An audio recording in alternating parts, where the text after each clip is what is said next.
12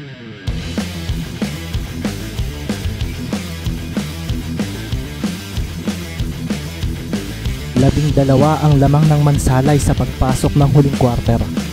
Ang mga manonood nga ay kinalampag na ang buong venue para iparamdam ang mainit ng suporta para sa dalawang team. Kumakalampag na nga ang malalaking tambol na gamit ng dalawang panig na sinasabayan ng chant na halos magpabingi sa ilang nasa loob ng lugar. Kapwa parehas na maganda ang shooting ng dalawang team. Nagkataon nga lang na mas lumamang sa ilang stops ang mansalay dahil sa presence ni Magbuo sa ilalim ng basket. Nagawa nga rin tong butaan si Maki Romero sa huling segundo ng third quarter at dito na nga rin makikita ang pagod ni Maki na wala pang ni isang segundo ang ipinagpahinga sa laban. Ang pagpapahinga kay Maki ay isang crucial na gawain para kay Coach Mavs dahil ang ipinasok ng kabilang team ay sina Maldez, Tuason, Valdez, Alcoba, Magbuo. Huwag ninyo akong isipin, kaya ko pang maglaro kahit mag-overtime pa. Sabi ni Maki na tumayo na at pinagmasdan ang kanyang mga kakampi. Tayo ang mananalo rito. Dapat ay tayo ang mag-champion sa game na ito. Seryosong wika ni Maki na huminga muna ng malalim bago pumasok sa loob ng court. Sumunod na nga rin sa kanya sina Kasapaw, Garejo, Ledesma at Nerio. Ayaw sanang ipagawa ni Coach Mavs ang bagay na ito, kaso ang depensa ang kailangan nilang maayos sa pagkakataong ito.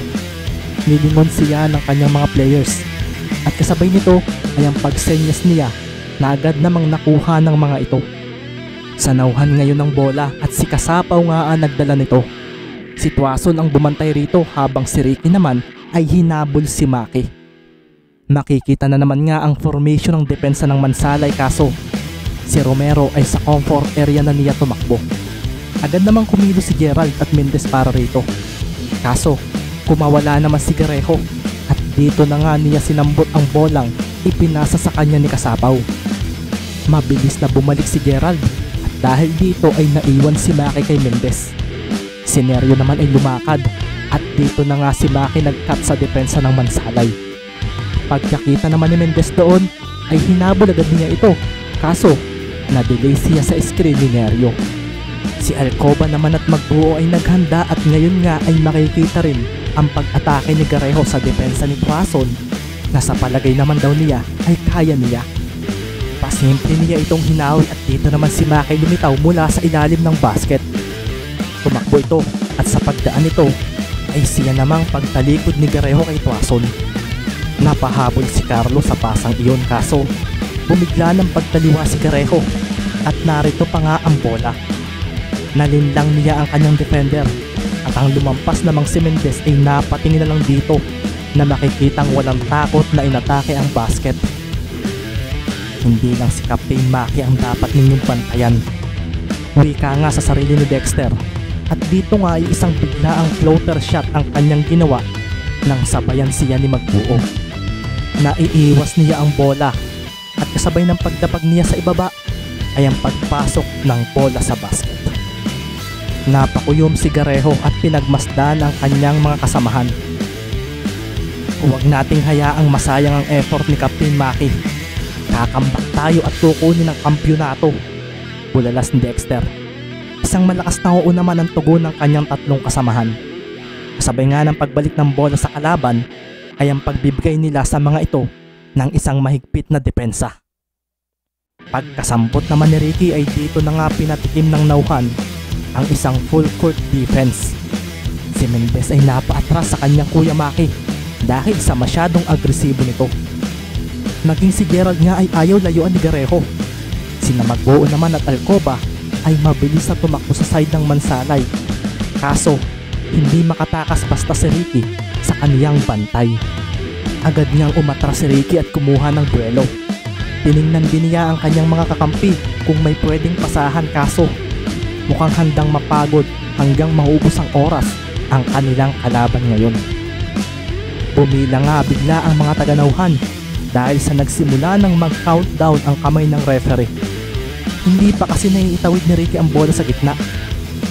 Hindi ito maganda, sabi ni Ricky sa sarili at talagang ayaw siyang pagbigyan ni Maki. Wala na ngang choice si Ricky kundi ang tumalon at ibato ang bola sa side nila. Kaso, sinupalpal siya ni Romero at nagwala ang kanyang mga fans. Kinuha nga nito ang bola mula kay Mendez at walang alinlangan na tumakbo sa basket. Si Ricky ay hinabol ng kanyang kuya Maki, kaso isang bigla ang paghinto ang ginawa ni Romero. Napawaw pa ang mga manonood nang sa pagbalik ni Mendez ay nasa ere na si Maki para sa isang baseline jump shot.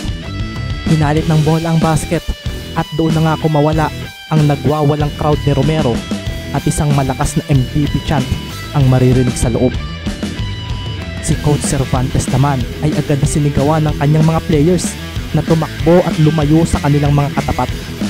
Si Ricky ang nag-inbound ng bola at mabilis niyang ibinato kay Valdez ito. Pagkasambot ni Gerald doon ay agad siyang pumunta sa side nila at huminto. Hinintay niyang makababa si Ricky na sinasabayan ni Romero. 84-92 at sa paglampas ni Mendez sa gitna ay siya namang bigla ang pag-screen ni Tuason dito na naging dahilan upang tumakbo bigla ang binata. Naiwan si Maki dahil pasinti siyang binalya ni Carlo, kung kaya nga si Kasapaw ang humabol kay Mendez na mabilis na dumiretso kay Valdez. Si Garejo ay naalarma sa nangyaring ito pero nakita niya ang mabilis na paghabol ni Romero at ngayon ay kay Mendez sila sandaling napapokus. Si Gerald naman ay bumigla ng kawala mula sa depensa ni Garejo. Siya na ang umatake at nang malibre siya ay isang mid-range shot ang kanyang pinakawalan. Nabitawan na niya ang bola kaso kamuntika na siyang mabutaan ni Ledesma na sinubukan siyang pigilan.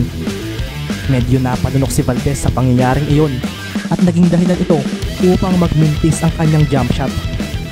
Mula naman sa ilalim ay makikita ang pagtalon ni Alcoba habang si Nerio naman ay na-box out ni Magbuo. Si Kuya Maki, bulalas naman ni Ricky dahil nawala ito at sa pagsambot ni Alcoba sa bola ay siya namang paghampas ni Maki rito. Tumama ang bola sa board at bumalik sa loob. Tumapon iyon na agad namang tinalo ni Ledesma. Ito ang nakakuha ng rebound at kumaripas agad ng takbo si Garejo papunta sa kanilang side na agad namang hinabol ni Valdez. Kaso, sa lumampas na si Romero napunta ang bola at dito na nga makikita ang pagwawala na naman ng fans ng Nauhan. Nasa kanila na naman kasi ang possession at pwedeng makapuntos uli ang mga ito. Huminto si Maki sa gitna at napatingin agad siya sa pumoposteng si Garejo kay Valdez. Nasa harapan niya si Mendez na bumigla ng damba sa bola. Kaso, mabilis na kilos ang ginawa ni Romero at doon ay nagawa nga niyang malampasan ito. Humabol si Ricky kaso sa paglapit nito ay biglang pinatalbog ni Maki ang bola sa pagitan ng kanyang mga binti. Napahinto muli si Ricky at sa pagsugod muli ni Romero ay doon na siya bumangga sa sentro na si Nerio. May abang na screen ang Nauhan at nakatakas nga si Maki na si Magbuo ang humabol. Ito na naman ang plano ni Maki, ang kuhanan ng foul si Magbuo. Ito rin ang nasa isip ni Marlon at sa pagdating nila sa harapan ng basket ay doon na tumalon si Maki. Walang freak na naganap dahil alam niyang magdadalawang isip si Magbuo. Kaya nga heto at isang malapitang jump shot ang kanyang ginawa.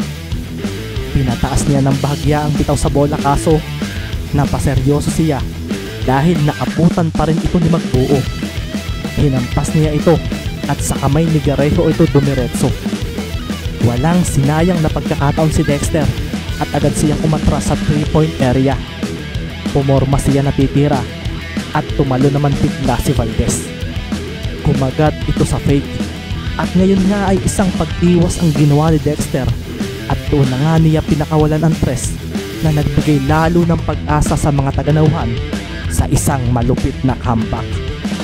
Hinalampag ng bola ang ring at sa huli ay pumasok ito rito. Pumasok ang press ni Garejo na ikinakuyom ni Maki. Sa pagharap ng dalawa at paglapit sa isa't isa ay isang malakas na apiran ng kanilang ginawa. Isang 7-0 run iyon at nagwawala tuloy ang Nauhan crowd kaso ang pagsasayang iyon ay piniglaan ni na Mendez, Alcoba at Valdez nang mabilis sa pagtakbo sa side nila. Ibinato rin kaagad ni Magbuo ang bola sa dulo at doon ay napasigaw nga si Coach Mabs. "Mag-focus muna kayo sa laro," sigaw nito.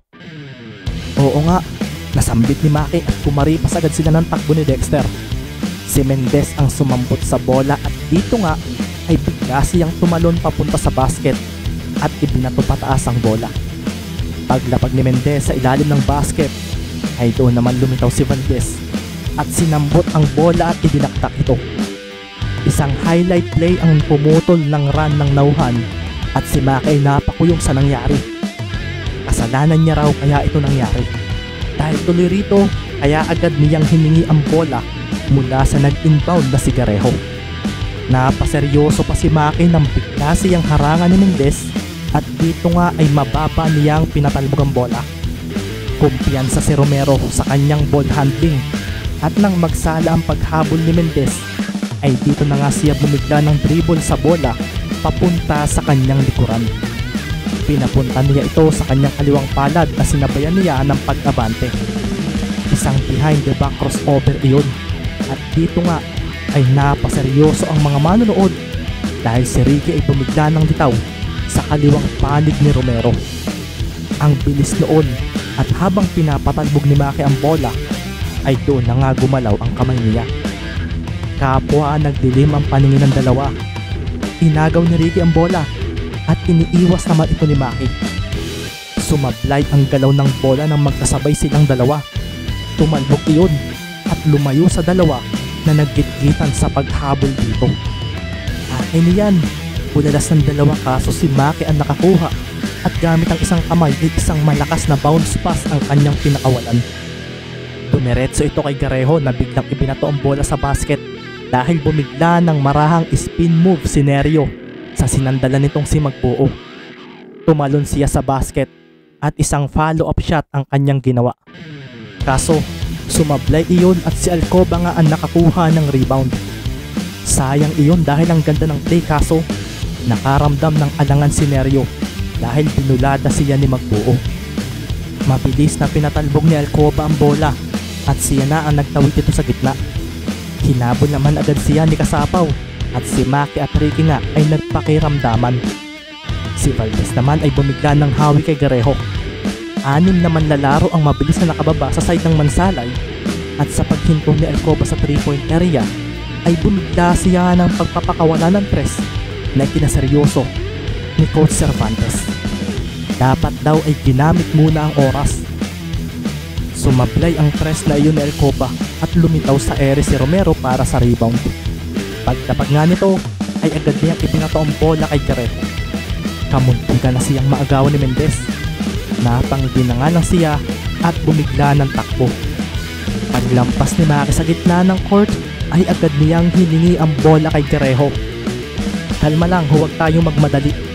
Bulalas pa ni Maki kaso binigla niya si Ricky ng crossover na naging dahilan para maiwanan niya ito.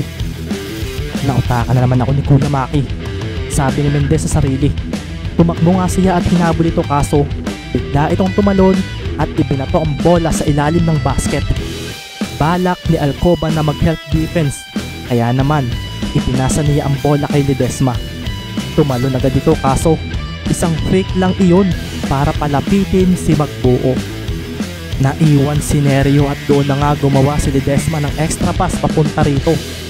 Mahigpit na hinawakan ni Chris ang bola at tumalon siya ng malakas papunta sa basket para idaktak ito. Hindi pwede iyan. Bulalas naman ni Magbuo na mabilis na bumalik at sinabayan ito. Ngunit ang depensang iyon ay magiging maganda sana kung nakasabay siya. Naidaktak nga ni Nerio ang bola at doon na nga rin sumilbato ang referee nang matawagan ng foul si Magbuo dahil sa pagbangga nito sa ball handler. Posterized dunk iyon, kung kaya sa paglapag ni Nerio ay napasigaw pa ito ng malakas sa harapan ni Magbuo. Nagwala ang crowd at ang mga taga-Nauhan ay kinalampag lalo ang venue. Basket counted iyon at ito na nga ang ikatlong foul ni Magbuo na nagpangiti kay Maki. Ayos ang ginawa mo, Chris. Mahinang wika nito. Mahigit na 3 minuto pa lang daw ang lumilipas at unti-unti na silang humahabol. Kung mawawala na naman daw sa game si Magbuo, ay tiyak na malaking pagkakataon ito sa kanila para magwagi sa labang ito. Napakuyom naman si Magbuo sa pagsigaw ni Neryo sa kanyang harapan. Parang nayabangan siya rito kung kaya naitulak niya ito na naging dahilan upang mapasilbato muli ang referee. Napatras si Neryo at napaupo. Doon na nga napaseryoso ang mga players ng Nauhan at agad na tumakbo papunta sa kasamahan nila. Ang mga referee ay nakailang silbato dahil parang napikon si Magbuo sa nangyari. Si Gerald nga ay napaseryoso sa nangyari at napatakbo kay Marlon. "Kuya Marlon, kalma!" Madalas ni Gerald at si Chris Neryo naman ay sinamaan ng tingin si Magbuo. Pinakitaan pa niya ng ngiting mapang-asar at parang ayaw pang magpaawat ni Marlon dahil naasar siya sa ginawa nitong pagdakdak at pagsigaw sa kanyang harapan. Kaso, nang pumagitna ang referee ay sumilbato pa nga ito at binigyan pa ng technical foul si Marlon Magbuo. Kumawala ang malakas na kantyaw para kay Magbuo at doon na nga nag-sink in sa sentro ng Mansalay ang nangyari. 3 foul, 1 technical foul ang naibigay sa kanya at ngayon ay pwede pa siyang ma-foul out na naman sa laro. Si Coach Cervantes nga ay napailing sa nangyari. Hindi niya inaasahan na gagawin ni Marlon ang bagay na iyon. Masayahin ito kapag nakikita niya, kaso hindi niya akalaing may ganitong side ito. Napatawag tuloy siya ng timeout at pagtingin niya sa oras ay mukhang wala siyang choice kundi ang paupuin muna ito para dumamig. Nagwala ang crowd ng Nauhan at sa ilang minutong pagpupo ni Magbuo ay tila hindi naging maganda ang resulta nito dahil tuluyan na ngang naitabla ng Nauhan ang score sa 98. Basket counted. Bulalas pa ng referee dahil nakakuha pa si Punsala ng foul sa layup ni Romero na talagang humataw lalo nang lumuwag ang depensa sa ilalim ng basket dahil sa pagkawala ni Magbuo. Napakuyom si Coach Isaiah sa nangyari at parang hindi ito maganda para sa kanila. Napatingin nga siya kay Marlon at mukhang kailangan na raw niyang paglaruin ito. Kaso, ang tanong ay kung makakagawa pa kaya ito ng mabuti dahil 1 foul na lang at mawawala na ito sa game. Maging si Ricky ay napakuyom na lang sa nangyayari. Bumaliktad agad ang game at kung magpapatuloy ito ay baka matalo sila. Isang bagay na hindi pwedeng mangyari. Anong gagawin ko? Tanong nga ni Ricky sa sarili. Nakakabinging chant nga rin ng mga taga-Nauhan ang dumaloy sa kanyang pandinig sa pagpunta nila sa bench dahil tumawag uli ng timeout si Coach Isaiah. 3 minuto na lang ang natitira sa huling quarter ng laban.